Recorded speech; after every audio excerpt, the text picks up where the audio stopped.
일제강점기 때 명동에 우리나라 최초의 백화점이 들어섰습니다. 근데 그때 이 백화점이 들어섰을 때 그냥 서울뿐만 아니라 이 전국적으로 다 이것이 아주 흥미거리였고, 또 사람들이 보기를 원해서 이것저것 짐을 다 싸들고 또 이렇게 와서 방문하고 했다고 합니다. 오늘날과 비슷하게 지하 1층, 지상 4층 건물이고, 그리고 엘리베이터도 그 당시에 있었다 그러고요. 그리고 옥상에는 카페가 있어서 사진들 보면 검은색 양복 입은 사람들은 일본인들이고, 한복을 입고 있는 사람들은, 두루마리 한복 입고 있는 사람들은 우리 민족 그분들이 거기 딱 이제 앉아서 차를 마시는 그런 사진들도 남아 있습니다. 근데 사람들이 가장 많이 놀란 건 뭐냐면 조명이랍니다. 조명. 그 당시에 가로등도 별로 없고, 그리고 무엇인가 불을 밝힐 때 거리에서 불을 밝힌다, 그것은 굉장히 자원을 낭비하는 아까운 것이다 생각을 하고 있었는데, 그런데 그 백화점 안에 모든 층마다 그냥 불빛이 그냥 아주 환하게 밝혀 있는, 한밤중에도 거기에서는 불빛이 그냥 밝게 터져 나오는, 그것이 그 당시에 사람들에게 너무 충격적인 것으로 다가왔다 그럽니다. 오늘날에는 뭐 어디 가나 그냥 불이 흔하고, 그러다 보니까 뭐 가로등도 많고 없어도 후레쉬 같은 것도 많다 보니까 이 불이 귀한 줄, 빛이 귀한 줄을 잘 모르는데, 근데 그 당시에는 참 이 빛이라는 것이 아주 소중했다 그럽니다. 오늘날에도 꼭 필요한 곳이 있습니다. 바닷가를 보게 되면 거기엔 이런 가로등이 없다 보니까, 깜깜하다 보니까 나침반도 있고 GPS도 있지만, 그러나 이제 해안가 부근에 오게 되면 여러 가지 배나 이런 것들이 부딪힐 수 있기 때문에 거기 보면 이 등대도 있게 되고, 얼마 전에 제가 강원도 그 해안가를 보니까 거기에 불을 너무너무 밝게 비춰놨습니다. 그래서 이 해안 경계 때문에 불을 비춰놨나 싶었는데 그게 아니고, 여러 가지 이 돌들도 막 솟아있고 그래서 안전을 위해서 불을 켜놨다, 그런 얘기를 들었습니다. 오늘날은 그래서 더 이상 달이나 별빛, 달빛, 여기에 대한 고마움들이 사실은 별로 없는 시대긴 합니다만, 그래도 여전히 이러한 빛이 필요한 그러한 영역들이 있는 것을 보게 됩니다. 오늘 말씀 속에 보면 오늘 본문이 시작하는 서론이자 또 결론이라고 할 수 있는 이 시편 119편 105절 말씀, 너무너무 유명한 말씀인데 우리 함께 한번 합독하도록 하겠습니다. 주의 말씀은 내 발의 등이요 내 길의 빛이니이다. 한 번 더 읽어볼까요? 주의 말씀은 내 발의 등이요 내 길의 빛이니이다. 아멘. 우리 성도들 마스크를 끼고 있지만 제가 이렇게 뵈니까 대부분의 분들이 다 암송하고 계시는 것 같습니다. 그러니까 주의 말씀은 내 발의 등, 그러니까 가까운 곳이죠. 우리의 눈에 보이는 바로 가까운 곳. 우리가 늘 먼 곳만 보고 살아가면 이 가까운 곳에 그런 돌부리도 모르고 넘어질 수 있는데, 그 가까운 근시 안에 있어서 이것을 잘 보여주는 말씀이 그런 것이라는 겁니다. 또한 내 길의 빛이라고 하는 것은, 길은 멀리 뻗어 있으니까 멀리까지 보게 해주는 겁니다. 그러니까 말씀이 어떤 말씀이냐, 우리의 삶의 앞에 있는 가까운 것도 잘 보여주고 멀리 있는 그러한 길도 잘 보여주는, 그것이 바로 주님의 말씀이다라고 하는 것입니다. 근데 시인이 주의 말씀은 길이요 또 등이라고, 길에 비치고 발에 등이라고 말씀하고 있는데, 이걸 보면 이 시인이 살아가는 세상은 그냥 원래 그렇게 밝게 태양빛 아래 있는 것처럼 밝게 빛나는 세상이 아니라 어둡고, 그리고 우리의 인생을 살아감에 있어서 쉽지 않은 그러한 세상이다라고 하는 것을 사실은 드러내고 있습니다. 이 뒤에 나오는 부분도 마찬가지입니다. 이 시인이 살아가는 세상은 이 세상의 것을 의지하고 사람을 의지하고 이렇게 살아가면 어두운 세상이고, 주의 말씀만을 붙잡고 살아가야 등이 되고 빛이 되는 그러한 길을 걸어갈 수 있다, 이런 것을 사실은 보여주고 있습니다. 그리고 이 시인은 나는 주의 말씀을 붙잡고 있다, 이것을 고백합니다. 몇 년 전에 교우들과 함께 지리산 성삼재를 올라간 적이 있었습니다. 젊은 분부터 나이가 80 되신 장로님까지 모시고 그 지리산 성삼재 꼭대기까지 올라갔는데, 길이 아주 험하진 않아서 어린아이들도 갈 수 있는 그런 코스였습니다. 근데 그 길을 쭉 올라가서 보니까 아주 유명한 그런 그 장관이 펼쳤습니다. 잘 모르고 올라가는데, 올라가 보니까 그 지상파 방송에서 오랫동안 그 뉴스 시작할 때 나오는 그 장면, 길이 쭉 이렇게 뻗어 있고, 그리고 여기저기 길이 또 뻗어 있는, 하여튼 그런 아주 그냥 장관이 펼쳐지는 그런 것을 보게 되었습니다. 그 새삼 느낀 게 뭐냐면, 산 정상에 이르면 길이 잘 보이는구나. 산으로 올라갈 때는 그 나무 밑에 가려 있기도 하고 시야가 좁아져서 아주 길 자체를 잘 보기가 쉽지는 않지만, 높은 곳에 올라가니까 이 길이 잘 보이는구나, 그런 생각을 했습니다. 그러니까 주님의 말씀이 내 발의 등이고 내 길의 빛이 되는데, 그 내 발의 등이고 내 길의 빛이 되는 말씀을 경험하려면 주님의 말씀대로 순종하는 삶이 동반되어져야 됩니다. 지금 이 시인은 이 105절 말씀에 이 말씀이 그리고 등이고 빛인데, 그러면서 무엇을 말하게 되냐면 시편 119편 107절에 이렇게 말을 합니다. 나의 고난이 매우 심하오니 여호와여 주의 말씀대로 나를 살아나게 하소서. 지금 시인이 처한 상황은 매우 심한 고난 가운데 있습니다. 매우 심한 고난. 그러니까 참 아이러니 아니겠습니까? 주님의 말씀대로 살아가는 그러한 사람, 주님의 말씀을 내가 붙잡고 가겠노라고 고백하는 이 시인인데, 실제 그의 삶에는 이와 같은 어려움들이 있습니다.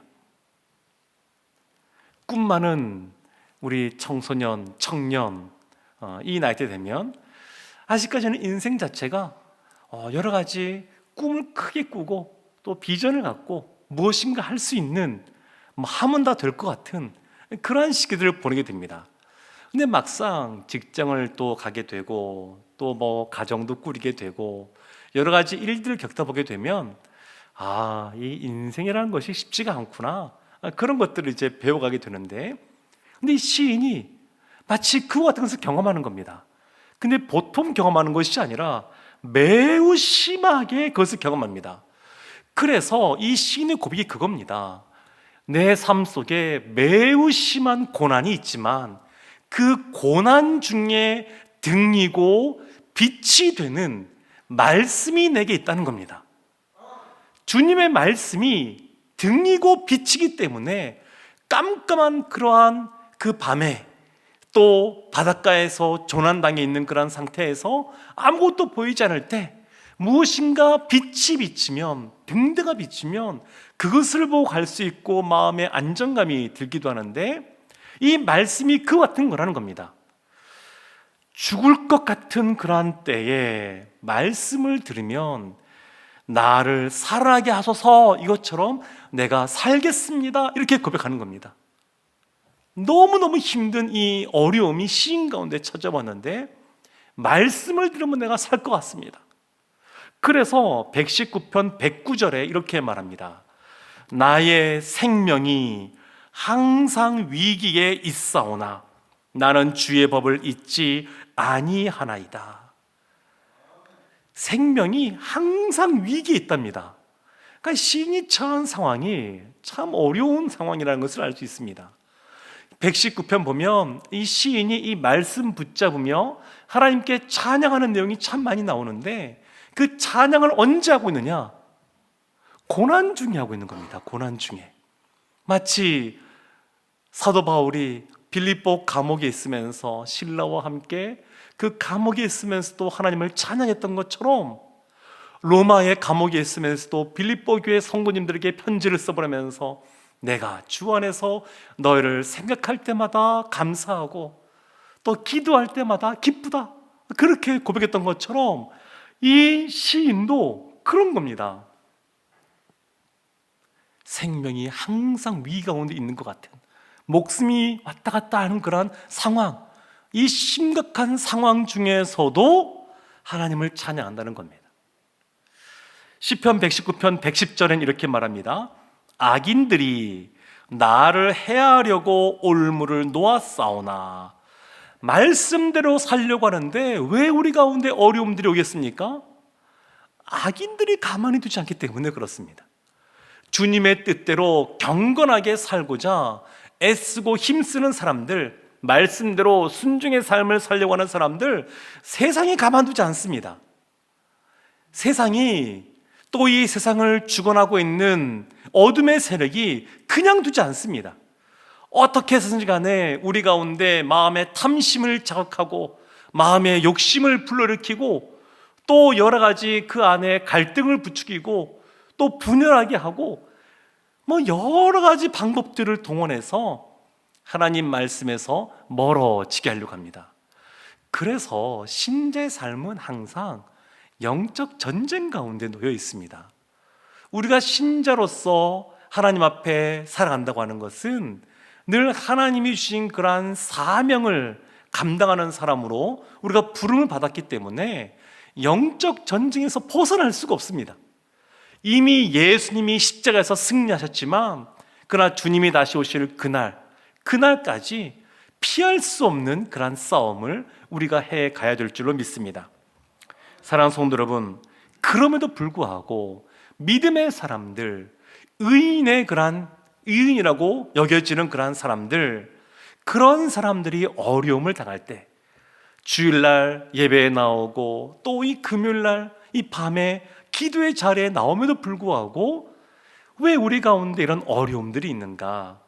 이럴 때에 자기 중심적인 신앙이 강하면 이 문제를 이야기가 받아들이기가 굉장히 어렵습니다.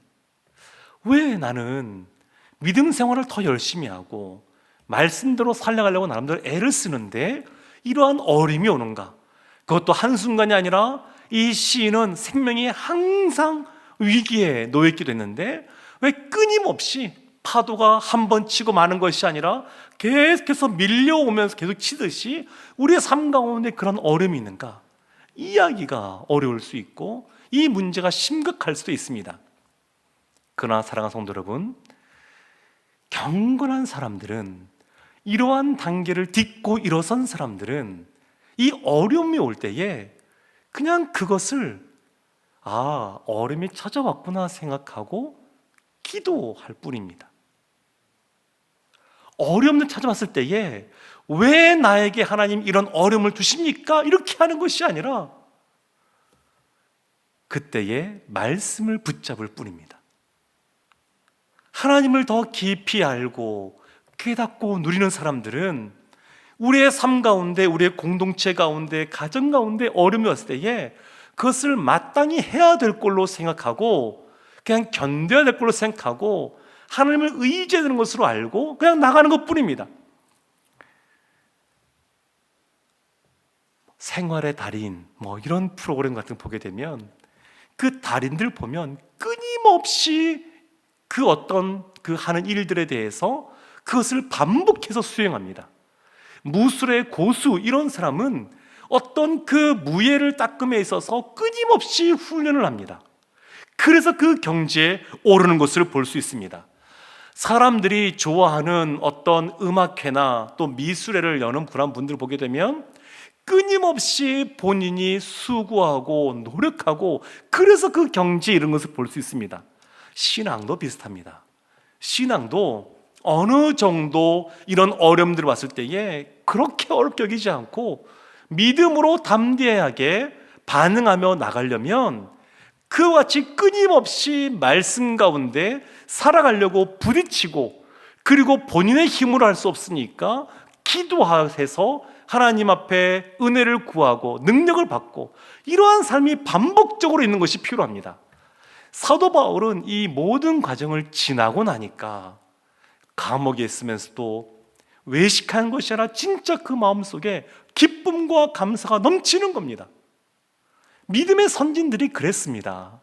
어림이 없어서 그런 것이 아니라 어림이 있음에도 불구하고 그 모든 과정을 거치다 보니까 그 얼굴만 봐도 그냥 너무 그냥 좋고 빛이 나고, 어림이 없어서 인상이 좋은 것이 아니라 그 어려운 가운데서도 말씀을 붙잡고 기도하고 감사하는 삶을 살아가니까 그렇게 예수님을 닮은 성품의 소유자들이 되는 것을 보게 됩니다. 그래서 이 시인이 다시 한 번 더 고백하는 내용이 있습니다. 그것이 시편 119편 106절 말씀입니다. 주의 의로운 규례들을 지키기로 맹세하고 굳게 정하였나이다. 시편 105절에서 119편 105절에서 주의 말씀은 내 발의 등이요 내 길의 빛이니이다 고백하고 나서 이 말씀을 이어서 하고 있습니다. 그러니까 주의 말씀이란 것은 뭐냐? 우리의 삶 가운데 어떻게 그 진로를 선택해야 될지, 그 미래가 어떻게 펼쳐지게 될지 그것을 인도하고 인도함 받는 그러한 주의 말씀이면서도 동시에 이 말씀은, 주의 말씀은 우리가 삶 가운데 경건하게 살아가야 될 그러한 것이다 라고 하는 것을 강조하는 겁니다. 그러니까 맹세하는 겁니다. 말씀을 지키기로 맹세하고 굳게 정하는 겁니다. 이 말씀이 오늘 본문 마지막에 나오는 119편 112절에도 이렇게 나옵니다. 내가 주의 율례들을 영원히 행하려고 내 마음을 기울였나이다. 영원히 행하려고, 잠깐이 아닙니다. 영원히 행하려고 내 마음을 기울였나이다. 이 내 마음을 기울였다라고 하는 것은 내 그렇게 할 마음이 생기도록 하였다, 그런 뜻입니다. 사랑하는 성도 여러분, 빛이 없으면 영적인 소경과 같습니다. 근데 빛이 있어도 말씀에 순종하지 않으면 아무런 소용이 없습니다. 그래서 이사야 42장 16절에 우리에게 소망이 되는 말씀을 하나님이 이렇게 하십니다. 내가 맹인들을 그들이 알지 못하는 길로 이끌며 그들이 알지 못하는 지름길로 인도하며 흑암이 그 앞에서 광명이 되게 하며 구분대를 곧게 할 것이라. 하나님 말씀하시는 겁니다. 우리가 영적으로 어두운 것 같아도 하나님이 우리를 그 길에서 빛의 길로 인도하신다는 겁니다. 처음 시작을 하나님이 행하시는 겁니다. 고든 길을 굳게 하시고, 그리고 알지 못하는 지름길로 우리를 인도하시고, 흑암이 있단다 할지라도 광명으로 우리를 인도하시는 그러한 하나님에 대해서 말씀하고 있습니다. 그래서 사랑하는 성도 여러분, 우리가 등이요 빛인 이 말씀, 그것을 생각할 때에 단순히 우리 어떤 개인의 진로에 대해서만, 이제 앞으로 무엇을 선택할 것이냐, 그것에 대해서만 생각할 것이 아니라 우리가 말씀을 더 붙잡고 순종하는 삶을 살아야 되겠다, 이런 결단을 하게 합니다. 누가복음 11장 34절에서 36절까지 말씀에서 예수님이 이렇게 말씀하십니다. 내 몸의 등불은 눈이라. 내 눈이 성하면 온 몸이 밝을 것이요 만일 나쁘면 내 몸도 어두우리라. 그러므로 내 속에 있는 빛이 어둡지 아니한가 보라. 내 온몸이 밝아 조금도 어두운 데가 없으면 등불의 빛이 너를 비출 때와 같이 온전히 밝으리라. 몸의 등불은 눈인데 눈이 성하면 온몸이 밝을 것이라고, 온몸이 밝으면 온전히 밝게 될 것이라고 말씀하고 있습니다. 사랑하는 성도 여러분, 그래서 시편 119편 111절에 이렇게 시인이 고백합니다. 주의 증거들로 내가 영원히 나의 기업을 삼았사오니 이는 내 마음의 즐거움이 됨이니이다. 주의 말씀, 그 말씀을 붙잡고 살아가는 사람은 그 눈이 밝은 사람이 됩니다. 그 눈이 밝으면 온몸이 밝은 사람이 되고, 온몸이 밝으면 온전히 밝게 되는 줄로 믿습니다. 그 사람에게는 하나님이 주시는 즐거움이 있습니다. 즐거움이 있습니다. 오늘날에도 빛이 필요한 때들이 있습니다. 안개가 자욱하게 해무가 많이 끼는 그런 날, 가끔 안타깝지만 서해안 고속도로 그 다리 건너면서 몇 중 추돌 사고, 이런 뉴스를 간간히 맞닥뜨리게 됩니다. 오늘날에도 자동차에서 헤드라이트를 켜고 달려가지만 안개가 자욱하게 끼면 사고가 날 위험이 있는 겁니다. 요즘 해가 빨리 떨어집니다. 동지가 가까이 오면서 산에 올라가도 어느 순간 어두워지기 때문에 그 산행할 때 조난사고를 당할 위험이 오늘날도 여전히 있습니다. 그래서 빛이 필요합니다. 제가 얼마 전에 우면산 한번 가면서 아주 인상적이었던 것 한 가지가 뭐냐면, 거기는 그 산에 가로등이 있는 겁니다. 그래서 산에 가로등이 있는 것이 참 인상적이었습니다. 야간에도 오시는 분들이 많은가 보다, 제가 그런 생각을 했는데, 그런 빛이 필요한 겁니다. 우리가 인생을 살다 보게 되면 마음에 갑자기 우울함이 찾아올 때도 있고, 낙담이 될 때도 있고, 불안함, 불면, 공황장애, 이런 것들이 올 수 있습니다. 이런 것들이 난데없이 찾아오는 조난사고일 수가 있습니다. 그럴 때 어떻게 해야 되겠습니까? 우리의 마음을 밝히는 빛이 있어야 됩니다. 그 빛이 있으면 우리의 마음속에 즐거움이 있게 됩니다. 그러니까 이 말씀이 단순히 우리와는 동떨어진, 우리의 삶과는 동떨어진 그런 말씀이 아니라 실제 우리의 마음속에, 또 우리의 삶 속에 이 말씀이 적용되는 줄로 믿습니다. 사랑하는 성도 여러분, 우리가 누구입니까? 우리의 자녀, 우리의 아들은 누구고 우리의 딸은 누구의 것입니까? 우리도 하나님의 것이고 우리의 자녀도 하나님의 것인 줄로 믿습니다. 그래서 우리에게 소망이 있습니다. 왜냐하면 하나님이 우리를 고아처럼 버려두지 않으시기 때문에 그렇습니다. 요한복음 14장 18절에 이렇게 말씀합니다. 내가 너희를 고아와 같이 버려두지 아니하고 너희에게로 오리라. 하나님이 우리의 아버지 되시고, 그 하나님이 우리에게 말씀을 통하여 등이 되어주시고 빛이 되어주시기 때문에 우리에게 소망이 있습니다. 우리가 갈 길을, 이 어두운 세상 살아갈 때, 또 힘든 세상 살아갈 때 낙담되는 마음도 있고 어디로 가야 될지 모르는 그런 상황이란다 할지라도 주님 바라보고 나아가면 주님께서 우리의 소망이 되어주시고 우리의 기쁨이 되어주시고 우리의 앞길을 가장 선하게 인도해 주시고, 무엇보다 그 길을 그렇게 묵묵히 걸어갈 때 주님의 성품을 닮은 하나님의 사람이 되게 하실 줄로 믿습니다. 주의 말씀은 우리의 발의 등이요 우리의 길의 빛입니다. 주님 말씀 붙잡고 주님의 인도하심 따라 살아가며 주님이 주시는 그러한 기쁨과 즐거움을 맛보는 우리 모두가 되기를 주님의 이름으로 축원합니다. 아멘.